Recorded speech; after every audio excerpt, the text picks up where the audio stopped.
शिवराज सिंह चौहान जैसे व्यक्तित्व सदियों के बाद कभी तैयार होते हैं जो राजनीति के क्षेत्र में एक आदर्श भूमिका निभा रहे हैं। अलग अलग क्षेत्रों में बहुत लोग नेतृत्व कर रहे हैं देश का। ये 125 करोड़ का हिंदुस्तान, और इस 125 करोड़ के हिंदुस्तान की सत्ता का, व्यवस्था का नेतृत्व करने वाले मुश्किल से 125 लोग हैं। उन 125 लोगों में यदि राजनीति के क्षेत्र में गिने चुने 2-4 लोगों का नाम लिया जाए तो उसमें एक नाम निर्विवादित रूप से शिवराज सिंह चौहान का है। यह एक निर्विवादित सत्य है, और इस सत्य के लिए इन्होंने बचपन से साधना की है। आज शिवराज सिंह चौहान को शिवराज सिंह चौहान बनने में करीब 40 वर्षों का तो इनका ये राजनीतिक जीवन और माता पिता के संस्कार, गुरुओं का आशीर्वाद, समर्थ गुरु का मार्गदर्शन और अपना स्वयं का पुरुषार्थ, विनम्रता, एक धवल चरित्र, उतना ही प्रखर व्यक्तित्व, उतना ही एक प्रबल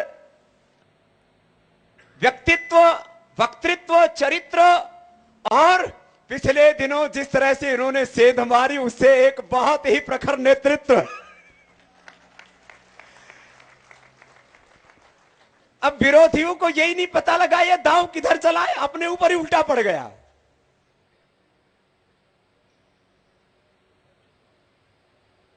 बात यहां कोई चाणक्य नीति की नहीं है, बात यहां चरित्र की है। राजनीति में साहस की बहुत बड़ी भूमिका है। वो दुस्साहसी नहीं लेकिन साहसी हैं।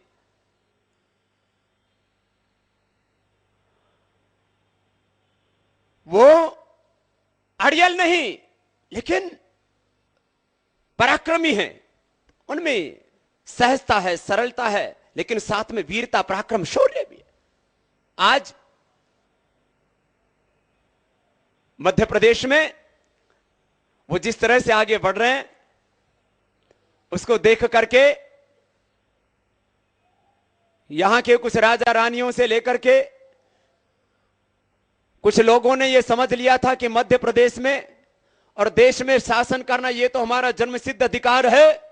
जिन्होंने देश और मध्य प्रदेश को अपनी जागीर समझा था और उसको खूब लूटा था और अभी भी अलग अलग जगह लूट रहे हैं, उनको अब लग रहा है मध्य प्रदेश उनके लिए यहां सत्ता पाना एक सपना जैसा हो गया है। यदि ये सारा वातावरण बना है तो एक व्यक्ति के निश्चल निष्कलंक जीवन पवित्र और पुरुषार्थ से बना है। ऐसे शिवराज सिंह चौहान को बहुत बहुत शुभकामनाएं, आशीर्वाद हैं। और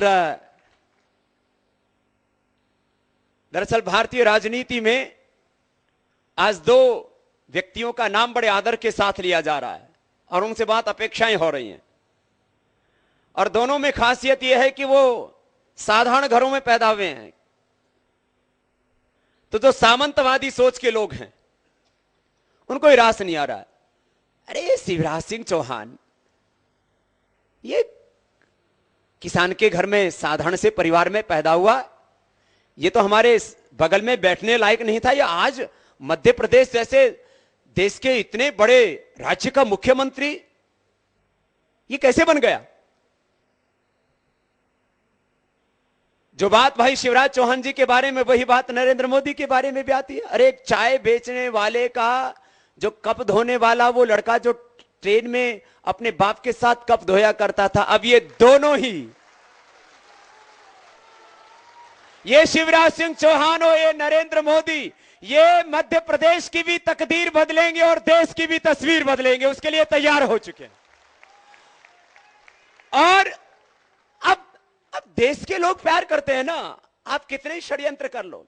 मैंने कहा था 2014 में असली लड़ाई अब इस बात के लिए होगी, वो अपनी लूट और झूठ पर पर्दा डालने की कोशिश करेंगे और हमें घर घर जाकर के लोगों को जगाना है और इनकी लूट और झूठ का पर्दाफाश करना है। इसके लिए आज युवा भारत के कार्यकर्ताओं को यहां आमंत्रित किया, और जब जब देश में कोई बड़ी क्रांति हुई है तो युवाओं ने एक बड़ी भूमिका निभाई है। राम और रावण के युद्ध में भगवान राम युवा थे और हनुमान जी युवा भी थे और साथ में ब्रह्मचारी भी थे। ब्रह्मचारियों ने, योगियों ने, सन्यासियों ने हमेशा से बड़ी भूमिका निभाई है। अब हनुमान जी को क्या मतलब पंगा हुआ राम और रावण का? चोरी हो गई पत्नी राम जी की, अब हनुमान जी हमारी तरह से ब्रह्मचारी? बाबा जी, लेकिन जाके बीच में पंगा ले लिया। वही पंगा हमने ले रखा, वही पंगा हमने ले रखा कि इस देवासुर संग्राम में, इस धर्म युद्ध में हमें न सत्ता चाहिए न संपत्ति चाहिए, लेकिन ये हिंदुस्तान हमारी मां है, हम इसको नीलाम नहीं होने देंगे, गुलाम नहीं होने देंगे। ये हमारी मातृभूमि है, ये हमारा मादरे वतन है, ये हमारी मदरलैंड है, ये हमारे लिए मात्र एक जमीन का टुकड़ा नहीं है। ये बहुत बड़ी लड़ाई है विचारों की, सिद्धांतों की। हम जो कुछ कर रहे हैं एक विचार के लिए, एक सिद्धांत के लिए कर रहे हैं, देश के लिए कर रहे हैं। चाहे काला धन लाना हो, भ्रष्टाचार मुक्त भारत बनाना हो, एक आदर्श व्यवस्था राष्ट्र में कायम करना, और महंगाई, गरीबी, बेरोजगारी, सामाजिक आर्थिक गैर बराबरी, कुशासन से, दरिद्रता से चारों ओर देश में त्राहिमाम त्राहिमाम मची है। आखिर इसको कौन बचाएगा? उसके लिए हम ऋषि पुत्रों का, भारत माता की संतानों का एक फर्ज है, हम पर इस देश का कर्ज है। हम कर्जदार होकर के जीना नहीं चाहते और शर्मसार होकर के इस दुनिया से जाना नहीं चाहते।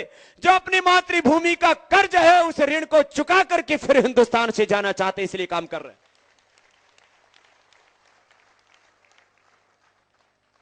मैं कह रहा था भगवान राम युवा थे, हनुमान जी युवा थे, ब्रह्मचारी थे, योगेश्वर भगवान श्री कृष्ण योगी थे। लोग कहते हैं बाबा जी ये सन्यासी, इस योगी का क्या मतलब राजनीतिक हस्तक्षेप का? मैंने कहा सन्यासियों ने, योगियों ने, ऋषिमुनियों ने राजनीतिक हस्तक्षेप कब नहीं किया ये बताओ? महर्षि विश्वामित्र सन्यासी थे, योगी ऋषि थे, हनुमान जी महायोगी थे, योगेश्वर भगवान श्री कृष्ण महायोगी थे, आचार्य चाणक्य योगी थे, स्वामी विवेकानंद, महर्षि दयानंद, श्री अरविंद योगी थे। जब जब से देश, धर्म, संस्कृति पर कोई संकट आया है तब हमारे सन्यासियों ने अपने योग धर्म के साथ, अध्यात्म धर्म के साथ राष्ट्र धर्म को भी निभाया है। आज भी वही गहरा संकट मंडरा रहा है। 1 करोड़ से ज्यादा गौमाता की कत्ल हिंदुस्तान में और 1 करोड़ से ज्यादा गायों को कत्ल करने के लिए भेज दिया जाता बांग्लादेश में। दुनिया का सबसे ज्यादा गोमांस निर्यात करने वाला ये हिंदुस्तान बना दिया। इन्होंने कहा कि हम पिंक रिवोल्यूशन लाना चाहते हैं। अब आरिफ बेग साहब कह रहे थे आज हमारे मजहब अलग हो सकते हैं लेकिन हमारे पूर्वज एक थे, ये हमें कभी नहीं भूलना चाहिए। आज हमारे मजहब अलग हो सकते हैं लेकिन आज चाहे हिंदुस्तान में आरिफ बेग साहब है, चाहे हमारे तमाम वो मुसलमान भाई हैं, चाहे यहां पर बसने वाले ईसाई हैं, यहाँ के ईसाई कोई वेटिकन सिटी से यूरोप से नहीं आए, यहाँ के मुसलमान कहीं सऊदी अरेबिया से नहीं आए, वो हमारे ही भाई हैं। 200, 300, 500 साल पहले सामाजिक, आर्थिक, राजनीतिक कारण हुए, हमारे मजहब चाहे बदल गए लेकिन पूर्वज नहीं बदल सकते। कौन हम सबके भीतर हिंदुस्तानी, और हम सब ने मिलकर के पहले हिंदुस्तान की हिफाजत की थी, आज फिर करनी है। क्योंकि कुछ मौका परस्त लोग हैं इस देश में जो इस देश के माहौल को खराब करना चाहते हैं, हिंदू और मुसलमान के नाम पर हमको बांटना भी चाहते हैं, देश में सांप्रदायिकता को, सेकुलर गैर सेकुलर को मुद्दा बनाना चाहते हैं। मुद्दा इस देश का, इस देश में गुड गवर्नेंस कैसे होगी, देश है मुद्दा, देश के अंदर सुशासन कैसे कायम होगा, विकास कैसे होगा, महंगाई, बेरोजगारी, गरीबी, आर्थिक सामाजिक गैर बराबरी कैसे मिटेगी, कैसे वंचितों को उनका हक मिलेगा। जो 100 लाख करोड़ रुपए से ज्यादा काला धन देश के बाहर और करीब 900 लाख करोड़ रुपए 10% ही बाहर गया देश के अंदर। आज 1000 लाख करोड़ रुपए का अमेरिका के ऊपर कर्ज है, तो 1000 लाख करोड़ रुपए हमारा इन बेईमानों ने लूटा है। जिसने लूटा हुआ धन मिल जाएगा उस दिन हिंदुस्तान अमेरिका से भी कई गुना ज्यादा ताकतवर बन जाएगा। यह मात्र सपना नहीं, यह हकीकत है, यह हमारा संकल्प, हम इसको पूरा भी करेंगे। इसलिए युवा भारत के आज एक एक जिले, तहसील और प्रखंड से यहां कार्यकर्ता आए हैं। इस बार तो यह हजारों की रैली है, अगली बार ये तो इस बार प्रमुख कार्यकर्ताओं को बुलाया था, अगली बार गांव गांव से कार्यकर्ता आएंगे और फिर एक नया इतिहास बनाने के लिए तैयार हो जाएंगे। मैंने कहा ये तो अब परिवर्तन के इस चरण में पूरे राष्ट्रव्यापी इस चरित्र निर्माण और राष्ट्र निर्माण के दौर में कि आओ अब इतिहास बनाएं। और हमारे शिवराज सिंह चौहान जी को हमारी शुभकामनाएं और आशीर्वाद हैं। ये निश्चित रूप से तीसरी बार भी एक बहुत बड़ा इतिहास बनाएंगे, ऐसे हम सब की शुभकामनाएं हैं। और मैंने कहा आप तो युवा हैं ही, और भगवान राम, भगवान कृष्ण से लेकर के आचार्य चाणक्य से लेकर के स्वामी विवेकानंद जिनकी सार्ध शताब्दी मना रहा है पूरा देश, वो सब युवा थे। और मुझे नहीं पता हमारे चौहान साहब की उम्र क्या है, लेकिन ये भी जितनी भी इनकी उम्र हो, लेकिन ये खूब युवा है, खूब ऊर्जा है, खूब इनमें पुरुषार्थ करने का सामर्थ्य है। और हम एक संकल्प के लिए हर पल जी रहे हैं, और वो संकल्प है भारत निर्माण का, वो संकल्प है व्यक्ति निर्माण, चरित्र निर्माण का, एक नए युग के निर्माण का, कि भारत ऋषियों का देश है और दोबारा से इस देश में वो सब कुछ देखने को मिले जो कभी अतीत में था। अब इस भारत को परम वैभवशाली बनाने के लिए व्यक्ति में भी परिवर्तन होना चाहिए और व्यवस्था में भी परिवर्तन होना चाहिए। एक आदर्श राजनीतिक व्यवस्था, एक आदर्श शिक्षा व्यवस्था, एक आदर्श कानून व्यवस्था, एक आदर्श अर्थव्यवस्था इस देश में लागू हो, एक आदर्श स्वदेशी व्यवस्था इस देश में लागू हो। दुनिया के हर मुल्क में अपने देश की भाषा में देश के नागरिकों को पढ़ाया जाता है। आज मध्य प्रदेश से शायद चौथाई हिस्सा जिसके पास में जमीन होगी और चौथाई आबादी होगी करीब, वो जापान पूरी दुनिया में सीना तान के खड़ा है। उसमें स्वाभिमान है, शौर्य है, पराक्रम है, पुरुषार्थ है। वहां के नागरिक रचनात्मक है, सृजन धर्मी है। और मैं जापान में गया, मैंने देखा एक भी बोर्ड मुझे जापान में अंग्रेजी में नहीं मिला, सारे बोर्ड वहां के जापानीज में थे। वहां के किसी स्कूल, कॉलेज, यूनिवर्सिटी में अंग्रेजी में नहीं पढ़ाया जाता।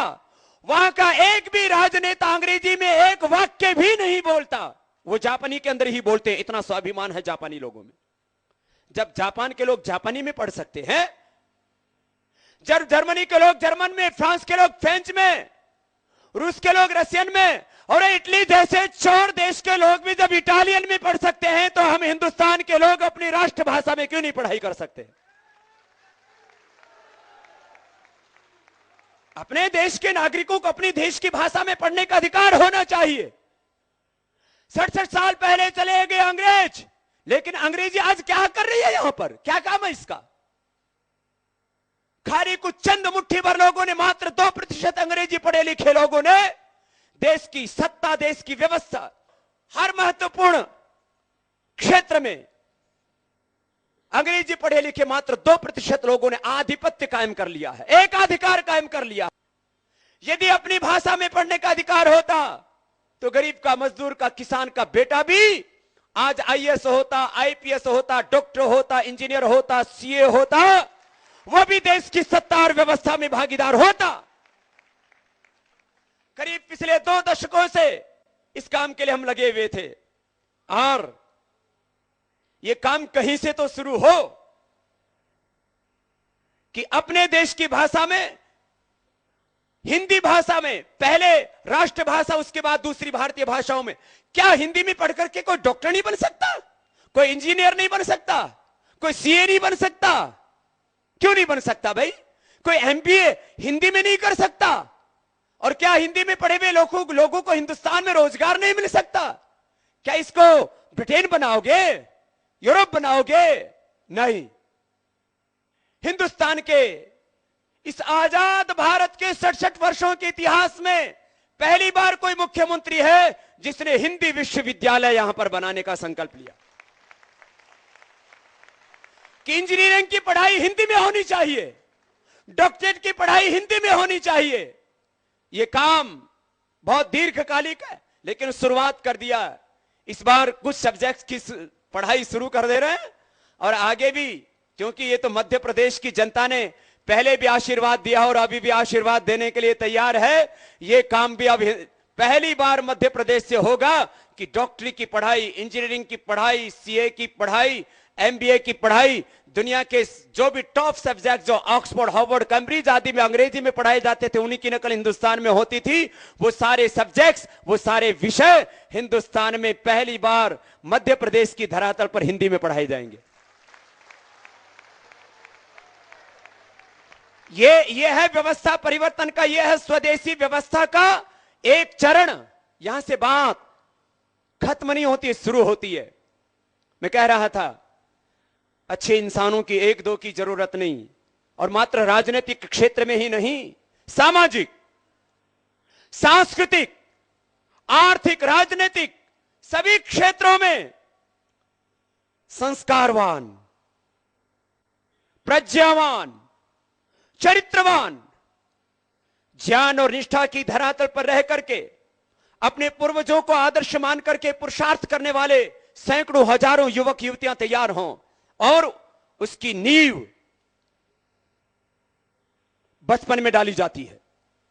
उत्तराखंड की त्रासदी में आपदा पीड़ित श्रद्धालुओं की सेवा के बाद पतंजलि योगपीठ ने आपदा पीड़ित निराश्रित महिलाओं के स्वावलंबन एवं अनाथ बच्चों के सहायतार्थ गुप्तकाशी के समीप नारायण कोटी में पतंजलि सेवाश्रम शुरू किया है।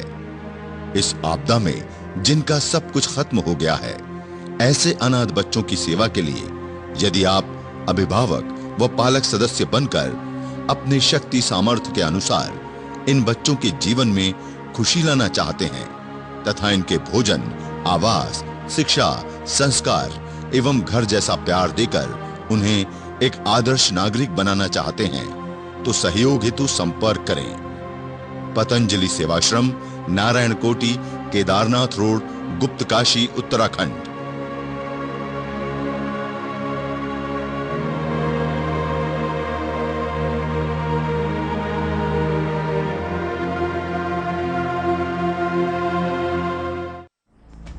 जो भी विचारशील, जागरूक, देशभक्त युवक युवतियां स्वयं पूर्ण जागृत होकर ऋषि ऋषिकाओं एवं वीर वीरांगनाओं की तरह सत्य, धर्म व न्याय की स्थापना के लिए सत्ता व व्यवस्था परिवर्तन के कार्य में बड़ी भूमिका निभाना चाहते हैं, वे आस्था चैनल प्रातः 5 से 7:30 एवं रात्रि 8 से 9 बजे अवश्य देखें। कम से कम 1 माह प्रसारित कार्यक्रमों को देखेंगे, तभी आप इस आध्यात्मिक एवं आर्थिक शक्ति संपन्न भारत बनाने के इस आंदोलन को ठीक से समझ पाएंगे। महंगाई का मुकाबला करने के लिए 100% शुद्ध व स्वदेशी पतंजलि आयुर्वेद के विदेशी कंपनियों से 2 से 10 गुना सस्ते हर्बल कॉस्मेटिक्स एवं स्वास्थ्यवर्धक उत्पाद अपनाएं। एक ईस्ट इंडिया कंपनी ने देश को लूटा व गुलाम बनाया, अब तो 5000 से अधिक विदेशी कंपनियां देश को लूट रही हैं। आए, स्वदेशी अपनाएं, देश बचाएं। दिव्य फार्मेसी एवं पतंजलि आयुर्वेद के विश्व स्तरीय सर्वश्रेष्ठ उत्पाद अपने जिले के पतंजलि चिकित्सालय, आरोग्य केंद्र एवं स्वदेशी केंद्र से प्राप्त करें। पतंजलि योगपीठ में 10वीं व 12वीं पास प्रतिभाशाली उच्च संस्कारवान युवक युवतियों के लिए वैदिक गुरुकुलम तथा स्नातक व परास्नातक युवा जो आजीवन राष्ट्र की सेवा हेतु संकल्पित हैं, ऐसे सेवाव्रतियों के लिए विशेष प्रशिक्षण पाठ्यक्रम तय किया गया है। इस प्रशिक्षण की प्रक्रिया में आचार्य, प्राध्यापक एवं संरक्षक के रूप में वेद दर्शन, उपनिषद व व्याकरण आदि के निष्णात वैदिक विद्वान तथा अर्थशास्त्र, विधि शास्त्र, राजनीति विज्ञान, समाज विज्ञान एवं इतिहास आदि विषयों में प्रामाणिक विशेषज्ञ जो निस्वार्थ भाव से राष्ट्र के अभ्युदय एवं उत्कर्ष के लिए अपनी सेवाएं समर्पित करना चाहते हैं, वे तुरंत संपर्क करें। 09161 921981, ईमेल patanjaligurukulam@gmail.com। गुरु पूर्णिमा के अवसर पर 20 से 30 अगस्त तक योग दीक्षा एवं गुरु दीक्षा के साथ राष्ट्र निर्माण हेतु एडवांस ट्रेनिंग कैंप रखा गया है। इस कैंप में 10वीं व 12वीं पास तथा स्नातक व परास्नातक पूर्णकालिक कार्यकर्ता व सेवाव्रती बनने के इच्छुक युवक युवतियां ही भाग ले सकेंगे। सेवाव्रती बनने के इच्छुक युवक युवतियां संपर्क करें।